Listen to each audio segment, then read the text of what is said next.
Hello, welcome to the stream. Good stuff. Thank you. I troll Q4 so hard. Why? So, what went in your head?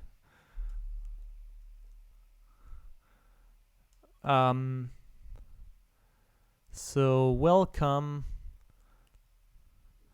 Today we're gonna be going over the weekly contest 402, which, as you can see, I did pretty well. I got 25th place.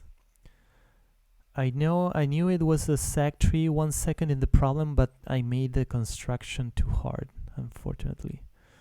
Well, it happens. So yeah, I got 25th place out of 34k people. So that's pretty good. And now I'm gonna teach you how you can do the same. How you can think through the problems. So join me. So let's get started. So there are four problems as usual. So problem Q1 and Q2 seem like the same problem. Let's see. Let's start with Q1. Count pairs that form a complete day 1, part 1. Given an integer array hours representing times in hours, return an integer denoting the number of pairs I, j, where I is less than j, and hours of I plus hours of j forms a complete day. So this is, I was confused by this phrasing, because it says it forms a complete day. So I was thinking one complete day, but no, it's a complete day is defined as a time duration that is exactly a multiple of 24 hours. So yeah, so it is an integer number of days. This wording is not clear at all to me. So for example, 1 day is 24 hours, 2 days is 48 hours, and so on. And we have a few examples here. Yeah, so here the pairs that we want to count are 0 and 1, so 12 and 12, because 12 plus 12 is 24, which is 1 day. And then we have 3 and 4, which are this 24 plus 24, which is 2 days exactly. And so, and then if you think about them, then none of the others work, right?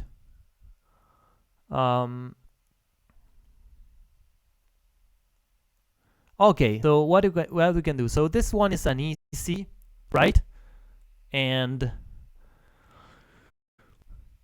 so there is a part 2, so maybe we can do something simple for the easy version. So as you would expect in the easy version, the sizes are small. We have up to 100 numbers, right? So that means that so we have to count the number of pairs. So one way to do it for an easy would be to just do brute force and go over all the pairs, all the ij, and check whether they satisfy the condition, right? So that would be a O of n squared algorithm, and since the n is 10 up to 100, 100 squared is 10,000, which is very small for a computer. We can do it within the time limit. in LeetCode, we remember that we can do much more than that. We can do even up to 10 to the 7 simple operations, or 10 to the 8 even sometimes. So 10 to the 4 is very small. So let's do it. So by now you should know how to go over all the pairs of an array. Okay, so we're gonna be counting the pairs in a variable, the result variable. Then we go over the values of I. So let's define the length of the array. And then j must be greater than I, so we start from I plus 1 up to n. And here we want to know if the sum, so hours of I plus hours of j, if it is a multiple of 24 hours, of 24, right? So that we can use a mod operator. And in that case, we count it and we return the count. And that is it. Pretty straightforward.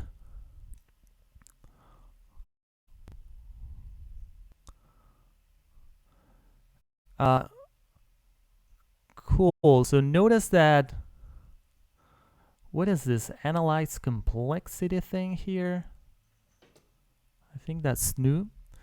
Anyway, so remember that in Python we can do something, we can make this a one-liner if we use the sum function.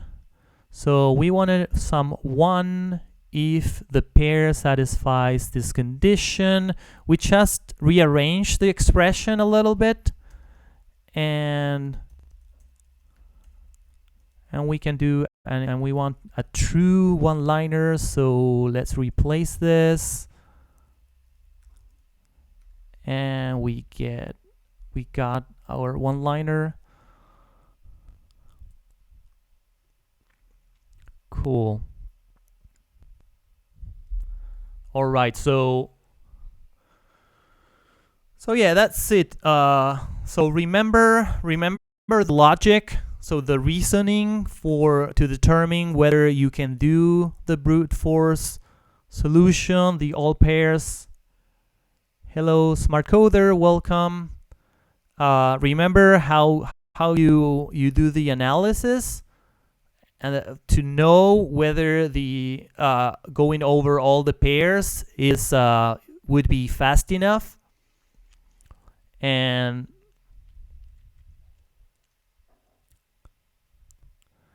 instead of 1, could you just have the if statement where yeah, that's a different style. Yeah, yes, you can do that.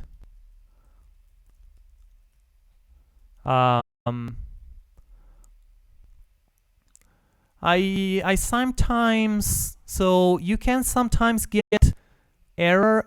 There are a few edge cases where if you use a bool where you should use a number, and it could fail. So sometimes when you have only one element and it's a bool, and you return that, I think LeetCode will complain about the type. So that's why I'm hesitant to do that. Sometimes I do the casting here just to make sure.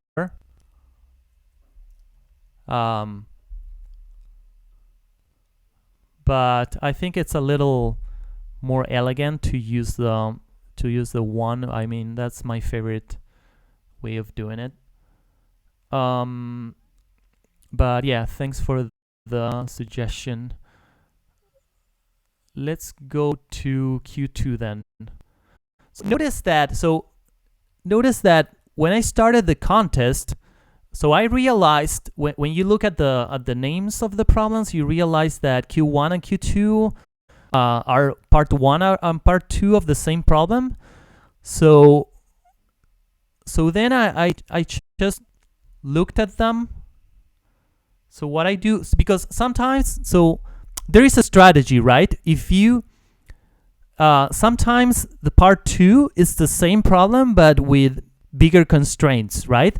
So that means that if you have a solution for part 2, then you also have a solution for part 1. So if you know that you're going to solve part 2, then it's better to go for it and then reuse your solution so that you save time. But sometimes they are not exactly the same problem, so you have to be aware of that. So what I did was I opened both, right? And I did some quick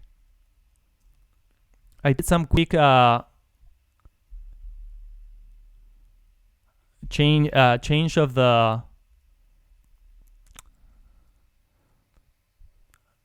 tabs, and I realized that, I mean, in other platforms, they are kind enough to tell you what the differences are when you have multiple parts on a problem. They tell you this is the same as the other one except for the constraints or something like that. I think they should do the same in LeetCode, but they don't. So you have to compare them.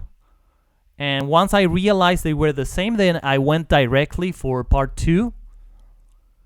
And so now we realize that in part 2, the size is no longer 100, is 500,000. Okay, so we cannot do something n squared. And so we have to be smarter. But luckily, we realized that this is a well-known problem. Like, everyone here probably solved the problem 2-sum, right? It's like the first one in the LeetCode list, the 2-sum problem. So I claim this is just a variation of 2-sum. This is just 2-sum with a couple of details, right? But you want to find 2 numbers. Well, I wouldn't say on steroids. It's more of a 2-sum with just some hat on it.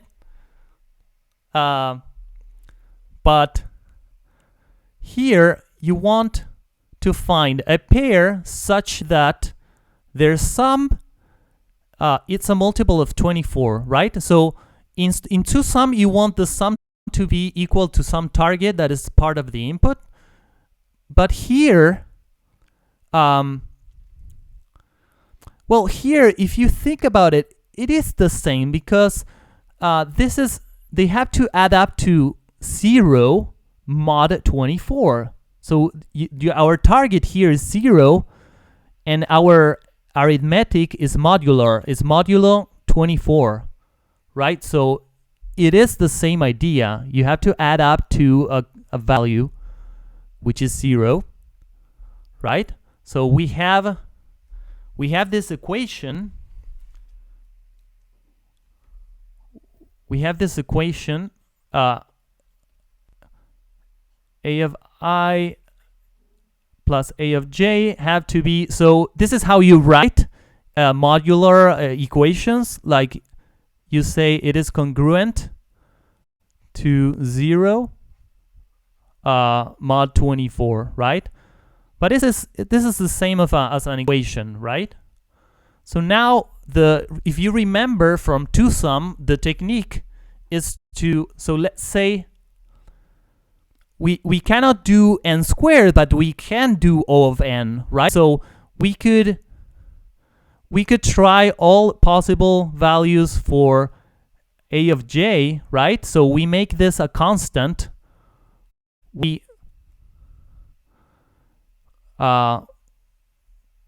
fix this one. We make this a constant, right? We try all the values, and then we want to count how many a of I satisfy the equation now, but now we have an equation with only one unknown, right? This is the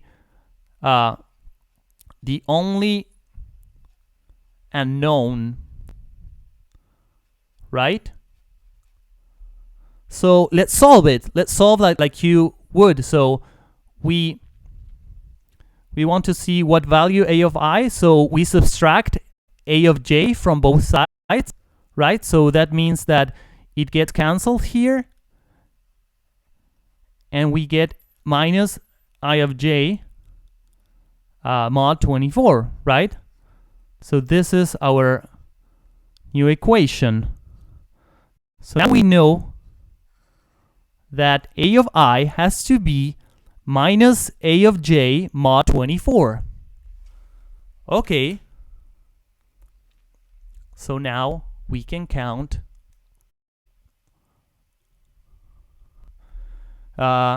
so remember, we save in a data structure. We count how many times we found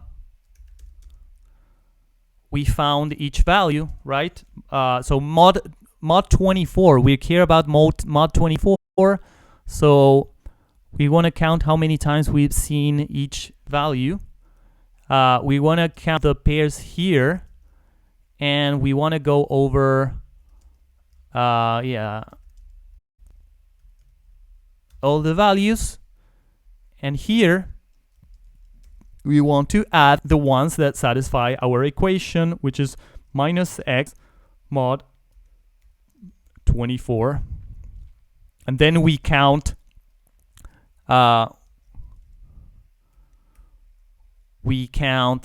this value as well, and we return, right? So this is it.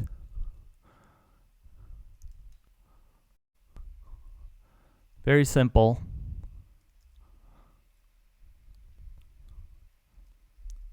So, okay, so how can you do this? So notice that this is just, it didn't require any original problem solving. Can you do this in CPP? Why?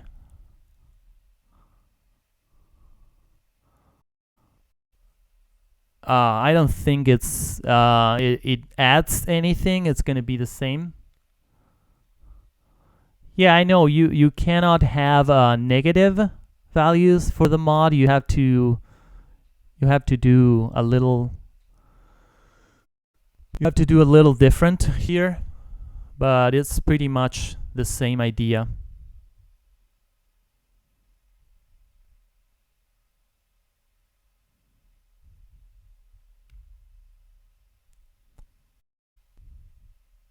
Like in C++, you maybe would do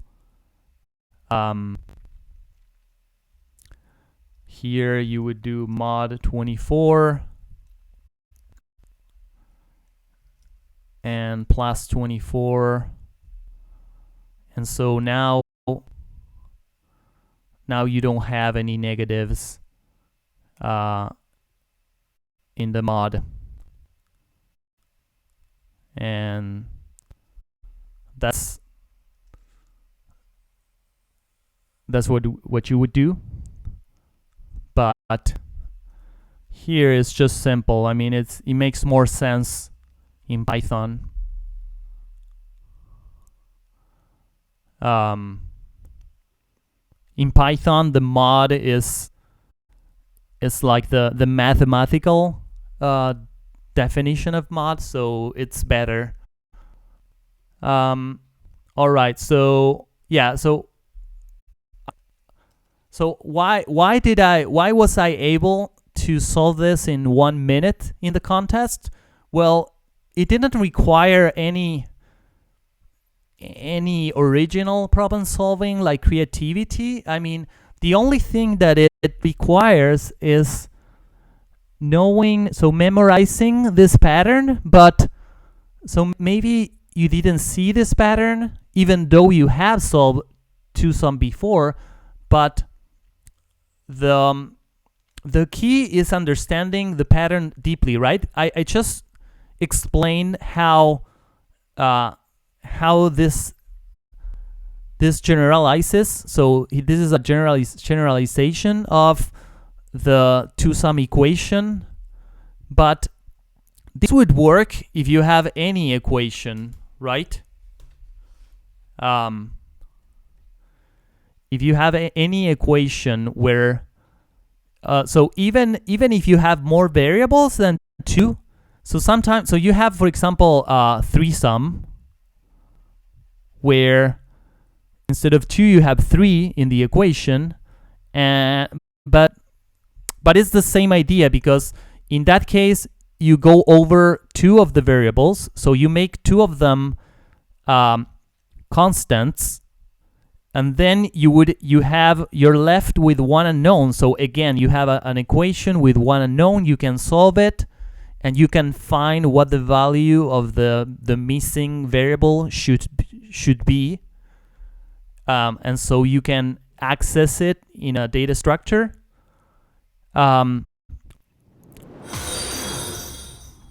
Hey, Zero English Comprehension, thanks for the follow. Welcome to the stream. So yeah, so one thing that sometimes changes, well, you have modular arithmetic. Sometimes so here we have the constant 0. Sometimes it is some other number, and here sometimes instead of 24 we have the constant 24. I've seen a problem where you have some k that is part of the input, but it doesn't change anything.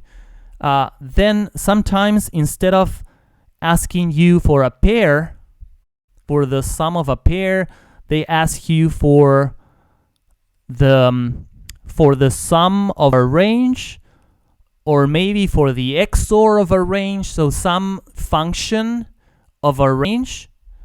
And there's a trick to make that follow the pattern as well, because if you apply this function, so if you have sum of ranges, you can consider the prefix sums of the array, and then sum of ranges become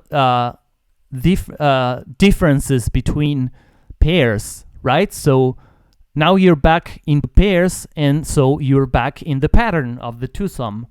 Okay, so you have, it doesn't matter if it's a difference or a sum. In any case, you can solve the equation and you get your number.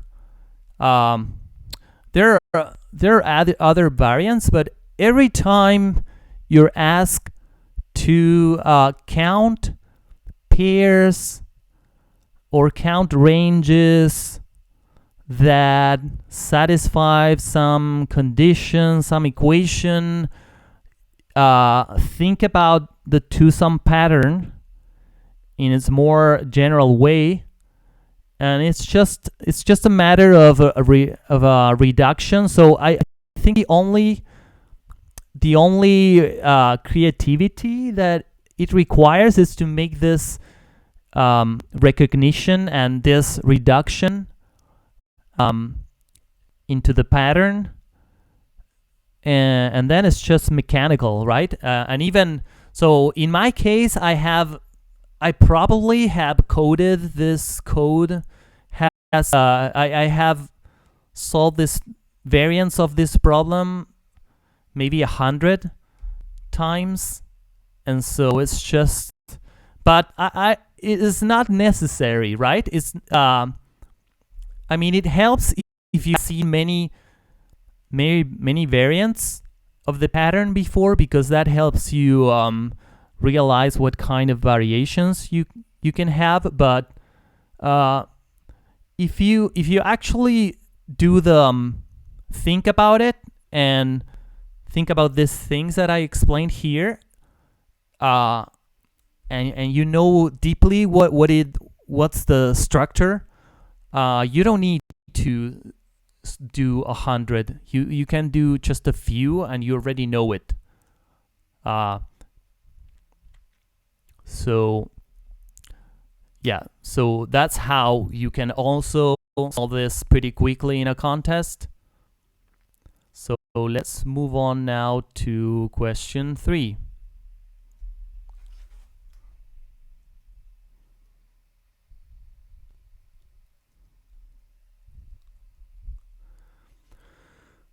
Maximal total damage with spell casting. A magician has various spells. You're given an array power where each element represents the damage of a spell. Multiple spells can have the same damage value. It is a known fact that if a magician decides to cast a spell with a damage of power I, they cannot cast a spell with a damage of power I -2, -1, +1, and +2. Okay. Each spell can be cast only once. Return the maximum possible total damage that a magician can cast.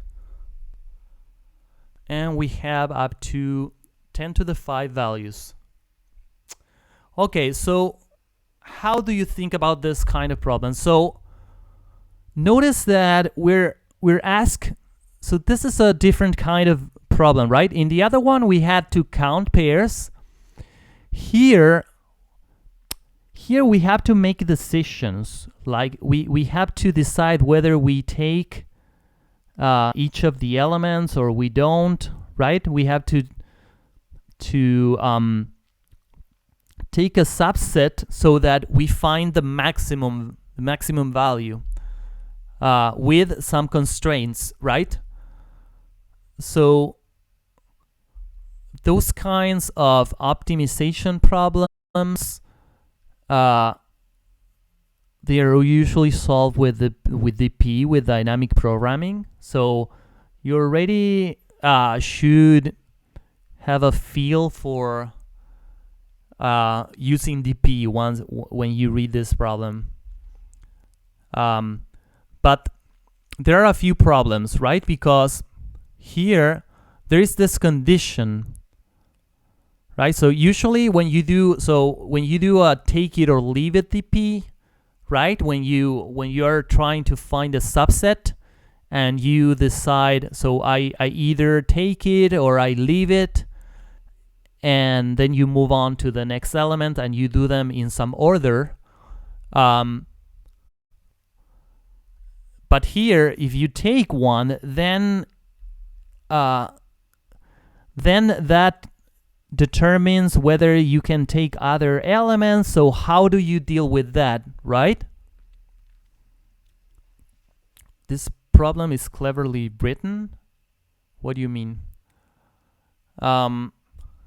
So you see the problem. So I take some power, right? And then so maybe what I can do is, if I go over the powers in sorted order,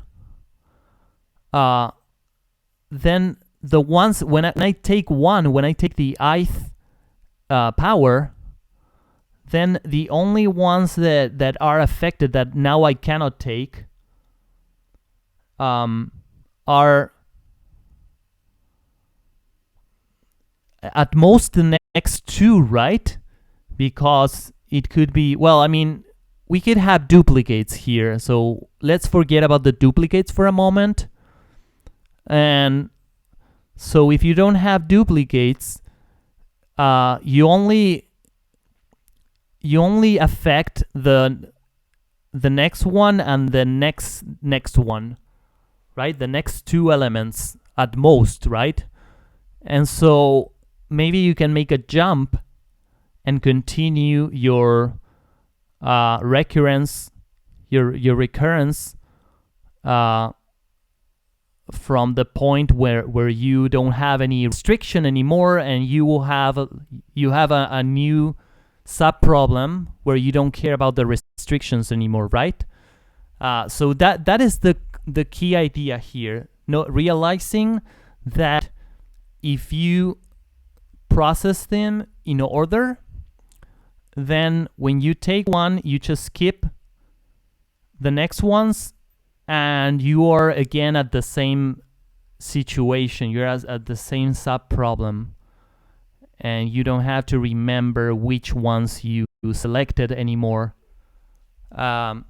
So I said let's forget about the duplicates. So the duplicates are pretty easy to handle.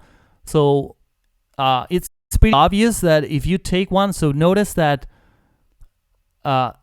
you can take many times. So if you take power I, you can take other occurrences of that power. So of course, if you're taking a value, it's best to take them all, to take all the occurrences of that value, because it doesn't have any disadvantage. Once you're taking one, you might as well take them all, because they won't add any restriction, and they will only add to your total. Right? So that's why you always want to take them all, or you take all or nothing. That's the idea. So for that, we can group them so that we deal with the, and for that we can use a counter, right? We can use a counter, but then we want to, like we said, we want them in sorted order, so we sort them, and this is our new power, right? We can't forget about the initial data structure, because we don't care about it, right? That's usually when that is the case, that we're transforming the input to a new representation that we need for the problem, and we don't need anymore the initial. I do this, I just step over the variable. Okay, so now we can do this recursion, right? So we're gonna have a function that is gonna give us the max image, right? Starting from the ith element, and we're gonna cache it, right? Because this is going to have overlapping subproblems, right? Because we're only gonna have n different subproblems, right? But we're gonna have two options in each call. So that's why they will overlap, and this is memoization. Okay, so if we already considered all the powers, then we cannot add any more damage, so we return 0. And then we always have the option of leaving the current power, right? We can skip it, and so in that case our result would be the max damage of I plus 1, right? And we don't have any restriction because we're not taking the current power. And the other option would be to take it, and in that case, so we have, so the current power is, let's say it's P and K, which is the number of or the quantity P and Q of power of I, right? So we want to know how many we need to skip if we take the current power. So let's say, so when can we start? So can we start from I plus 1. J is going to determine the next index where we can start. So j must be less than the length of power. So while it is less than the length of power and the power of j, remember that this is the 0 element is the power. So if this is less than p plus 2, then we have to skip it, right? So we skip it. And now we have another possibility, which is the max damage of j from j, and we want to add p times q, right? Because we're taking, in this case, we're taking p and we are taking it q times, and so that's our result. And here we return the max damage from 0, and this is it.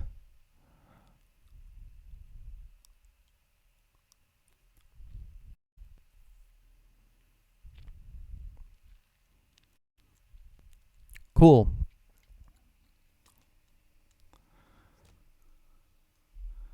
So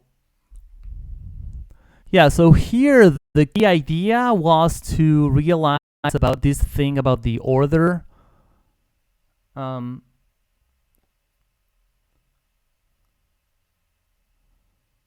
What are the T and S complexities? Oh, time and space complexities.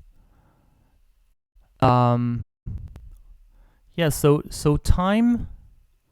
So notice that this is, like we said, this while loop is bounded by 2, right? So this is constant time, and so the order is the order in time is the number of subproblems, which is equal to n, and n is up to 10 to the 5, I think. Yes, 10 to the 5th.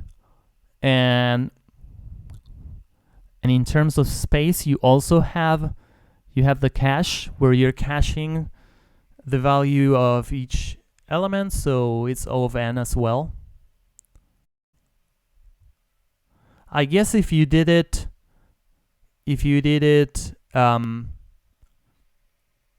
with bottom up, you could make it constant time. But you're branching out into 2 subtrees for each call. Yes, I know. That's why it is the P. Otherwise, it wouldn't be the P if you're not branching. What's your point? So there are only two branches, 2 transitions. So that doesn't affect the order of complexity. It's just a constant.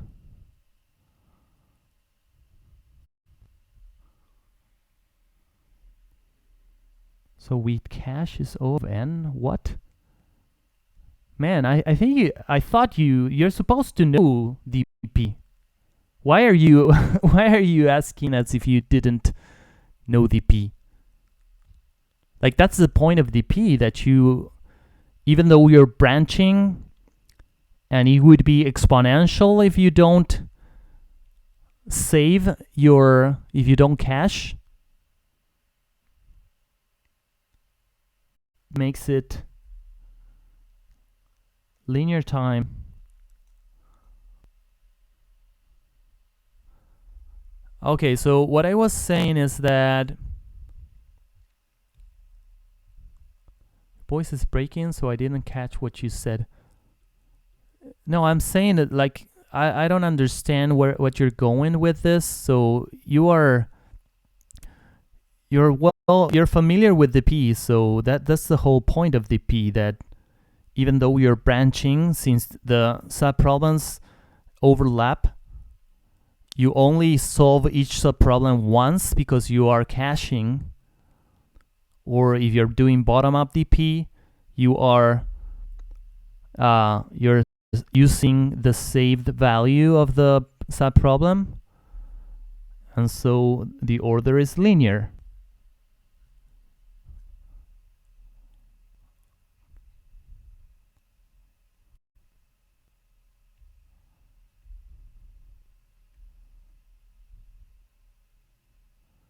If is O of n, can we do the tabulation?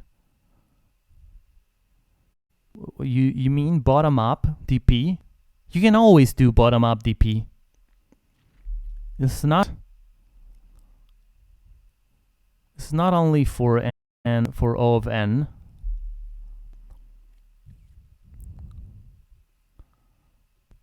You can always do bottom-up DP. What I was saying is that I think that if you, I think you could make the, you could make the, I did it iteratively, although my code looks ugly. Okay.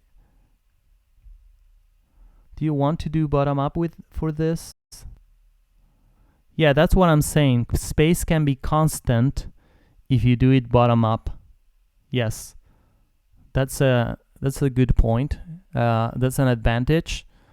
Yeah, I'm not gonna do bottom up now, but you can do it as homework. And you can see, I mean, it's usually, so it is a good exercise to translate from one to the other because it's pretty mechanical. So you pretty much copy paste. So you pretty much copy paste this, and instead of having a function, you have a for loop. And that's pretty much it. Once you have it, you have done it a few times, you get the hang of it, and you can do it pretty straightforwardly. All right, so let's go to Q4.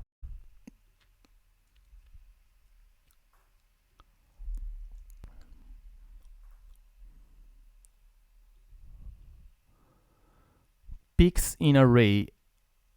A peak is in an array. R is an element that is greater than its previous and next element in R. You are given an integer array nums and a 2D integer array queries.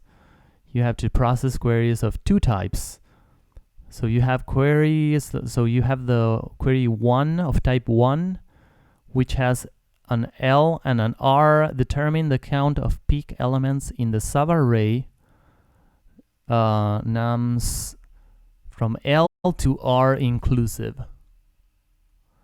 And then you have type 2, which has an index and a value, and you are assigning, you're setting val to nums of index. Okay, so return an array answer containing the results of the queries of the first type in order. So the first and the last element of an array or a subarray cannot be a peak. This is important, right? The subarray. So here you cannot, you shouldn't count the ends. So let's be careful with that. And so the sizes are 10 to the 5th, and then this is about the format of the types of queries. All right, so what can we do here?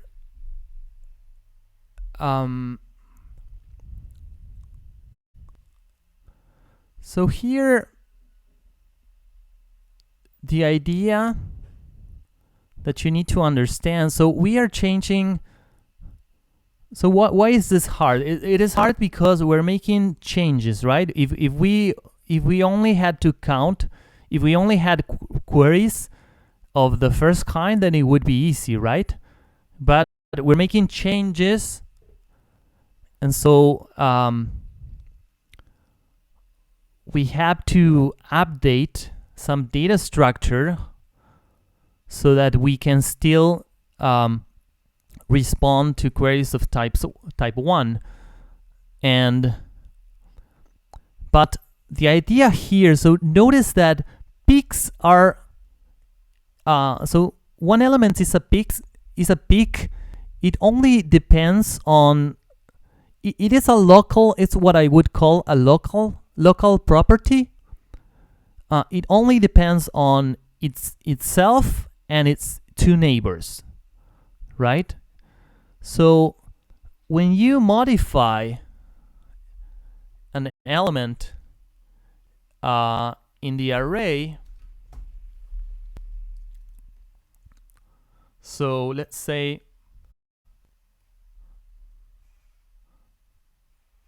so this is the array, and let's say here we have I, which is where.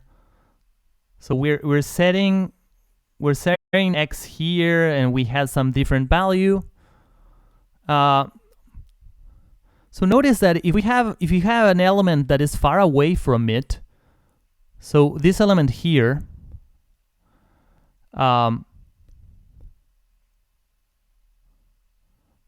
let's say these are A, B, and C. So here we only care. So we only care if this condition is met, right? This condition is what tells us is if B is a peak, right? And it only this matters. This value here doesn't matter at all, right? So this value here only affects these three values, right? It's only going to affect this three, right? So it's going to affect I minus 1 and I plus 1, right? So maybe we can have, in addition to having the array nums, maybe we can have another array that is going to tell us. So if B, so let's say that B is a peak. So we're gonna set a 1 there. So B is a peak, and A is not a peak. And then maybe we have, so here we don't have a peak, but maybe here we have another peak, and so on. So we're gonna keep track. We're gonna have another array that has this. So when we modify I, we also we recompute these three elements. So we recompute. So these three elements are these three elements here, right? So this is I. These are the corresponding elements, and so we're just going to update these three elements, and now we have the update. We have the update. We can respond the queries, right? But what is the problem? The problem is that we're gonna, so the queries of type 1 are queries of ranges, right? So they ask us, so how many peaks, how many ones? So it's pretty much the sum of the range, right, in this array. So the sum of range.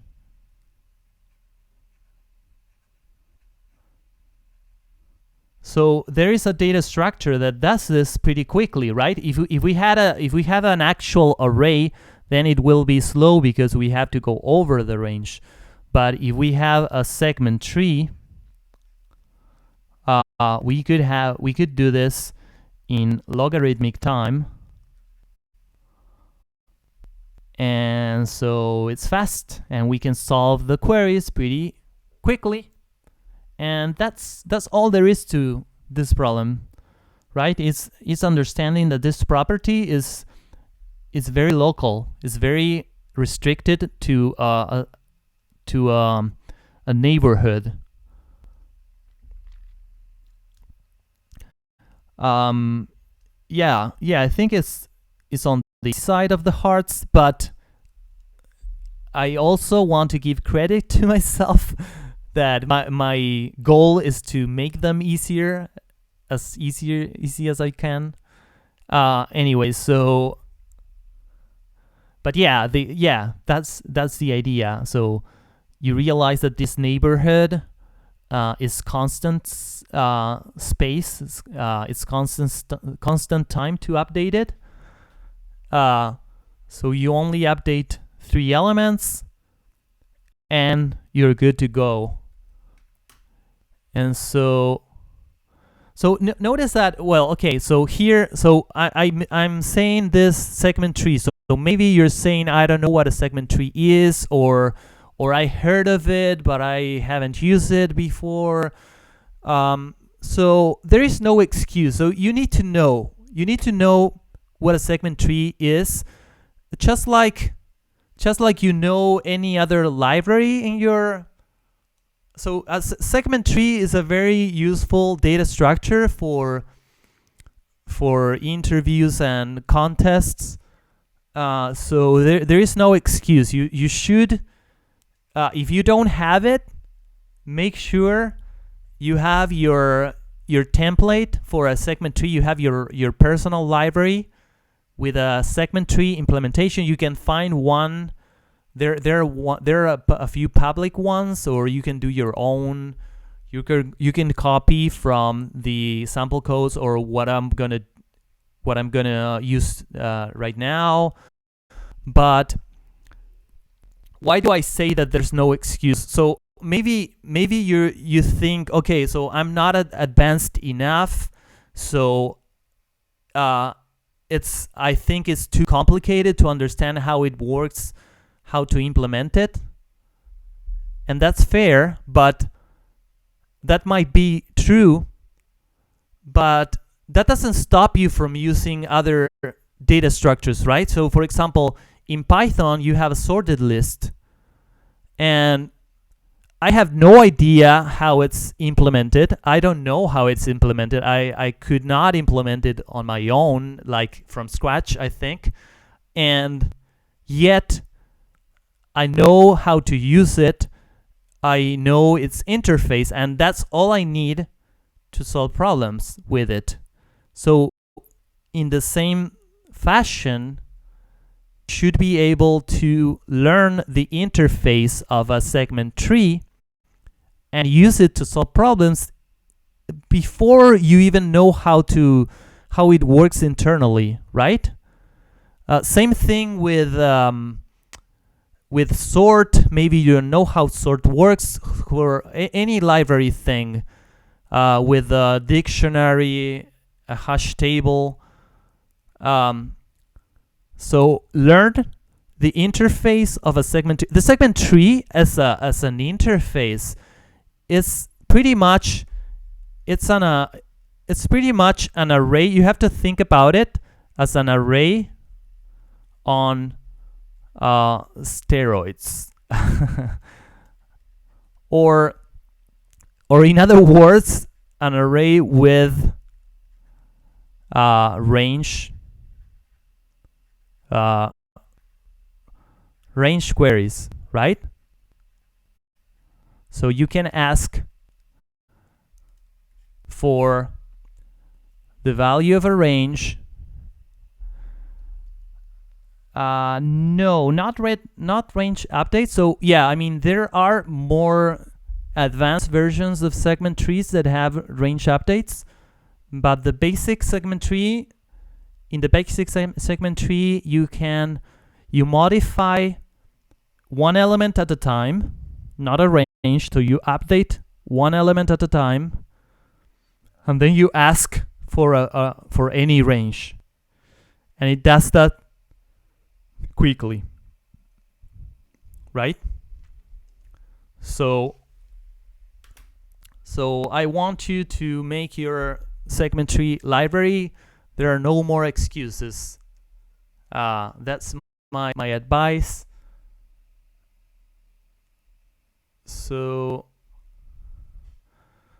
I'm gonna I'm gonna get, I'm gonna cheat a little bit. I'm gonna grab my segment tree from here. I mean, I do know how to code it, but I'm not gonna do it here because so I'm not so I mean, if you're interested in knowing how it works, how to implement it, how it works internally, then I do have a class. You can find it in my YouTube channel, and that's fine if you're interested. But remember, it's not necessary to know the internals to use it. I want to make that very clear. I don't want you to make excuses to not have it ready. Okay. So now, let's see. I already forgot about the problem. So we wanted to, so at some point we're going to be doing for query in queries, and we have this of type 1 or type 2, and I'll check out that segment tree video. Cool. Yeah, I can add the link to the description when I uploaded this video to YouTube. I don't have it with me right now, so yeah, that's the one. Thank you. Okay, so query 1. So here we have L and R, right? Thank you for sharing the link. So here, this is query from element 1, and let's say that we have our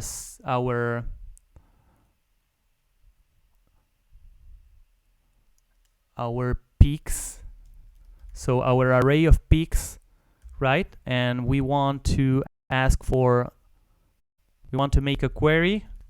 And remember that we want to skip the ends, right? So we want to ask from LL plus 1 and R minus 1, right? So in the query, this is something that you need to know. So you need to know the interface. So query accepts inclusive ends of the range that you want to sum. Okay, so this is our query, and we want to append the result to well, this is a list. Want to append it here, and in the other case we have an index and a value. Okay, and so let's see. So here, so at the end we're gonna return res. So here we want to create our peaks. Oh, sorry. We want to create our peaks segment tree, which is going to have size n. Right? Initially, by default, it's all initialized with zeros, and so we want to initialize it with the initial peaks, right? So we want to go. Remember that the peaks cannot be in the ends, so we start from 1 and we go up to n minus 1 exclusive, and here we check for the. So this is less than nums of I, which is greater than nums of I plus 1. That means that I is a peak. So we set index I to 1, right? So now we have our initial state of our peaks, right? And now we need to update it after. So here we updated in nums, and now we want to do the same that we want to do, pretty much the same that we did here. The only difference is that now we have to be careful, because here we assumed that the values were 0 by default, so that's why we're only setting the ones. But here we also want to set the zeros, because it could happen that one was a peak and now it's not a peak anymore, so we want to change it. So we want to set a 0 to it, right? So we want to go from j, and j is going to be from I-1 to I+2 exclusive, right? So that's going to be I-1, I, and I+1. And here, what we want to do is we want to say peaks set j with the condition to see if nums of j is a peak, right? So that's going to give us the value there. And so yeah, and we have to be careful, because we want to keep the range. So here we want the maximum. So remember that this cannot be less than 1, and this cannot be greater than n-1. So that's how we deal with the bounds. And that's it. It's like I said.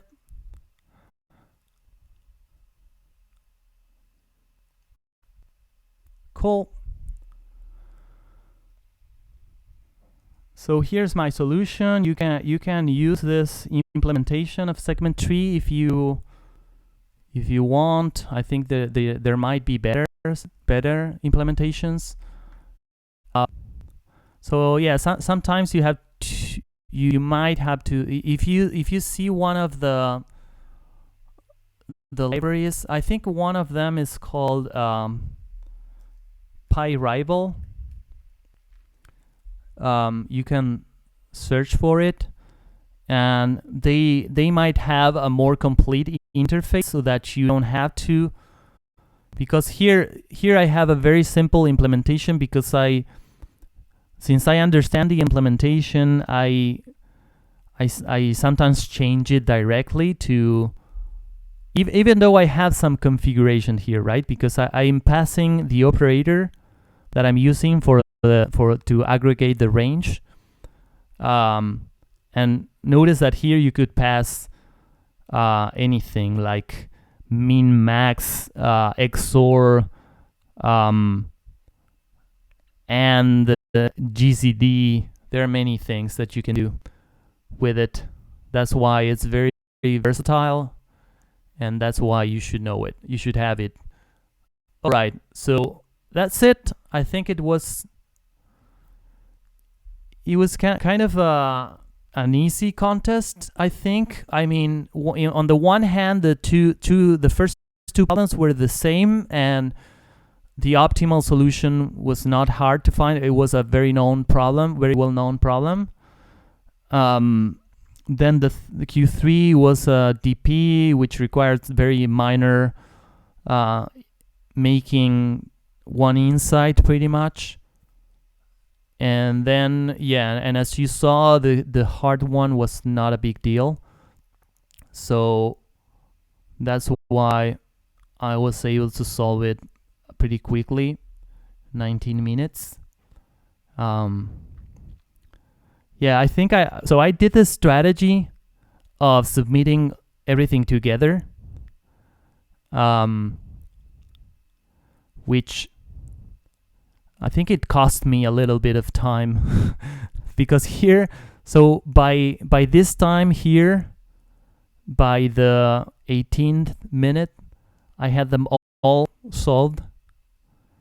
But then I had to wait for submissions because LeetCode doesn't allow you to submit very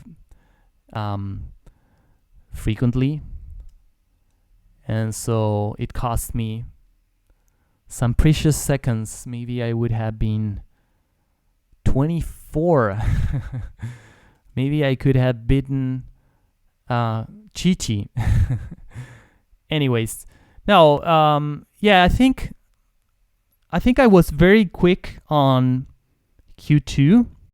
That one took me like 1 minute, but I kind of messed up Q3. I had the idea immediately and I coded pretty quickly, but I had a very small bag. So here, for some reason, I didn't realize, and I had this inverted. I was getting a wrong answer, and I was staring at the code, and I and I couldn't. So I went over it, and it all looked correct. So sometimes it's hard to see this kind of detail if you're having like a blind spot. Sometimes you can miss something like that. So I think I spent a couple of minutes debugging this, and so otherwise I could have gotten a little higher. But anyways, I'm satisfied. So all right, so that's all I got for this one. I hope you learned. We went over all the general idea. So sometimes I want my streams, every time I do streams, I want to try to explain something more general than to solve. So it's not my point to just show you, okay, here's a problem, here's how you solve it. I mean, I couldn't care less. So it's good to learn something more general that you can reuse for other problems. Like, for example, learning a segment tree, that's a tool that is very useful in a lot of problems. Learning the deeply how the two-sum pattern, that's something that is very useful, and so on. So I always try to find more general ideas to share, because I mean, they're already, if you go to YouTube, you're gonna find, you search for any LeetCode problem and you're gonna find tons of solutions of each of the problems. So and they're very clear. I'm not criticizing them. They're very clear. They fulfill their purpose, but my goal is to teach problem solving, and that's a little different. It's not just to nice job on the contest. Thank you for the review. Thank you for your support and your comments. You're always helpful. Obis, I don't know how to pronounce it. Obis. And thank you guys. See you on the next one. Obis. Bye bye, Smart Coder. Thank you for your support as always. Bye bye.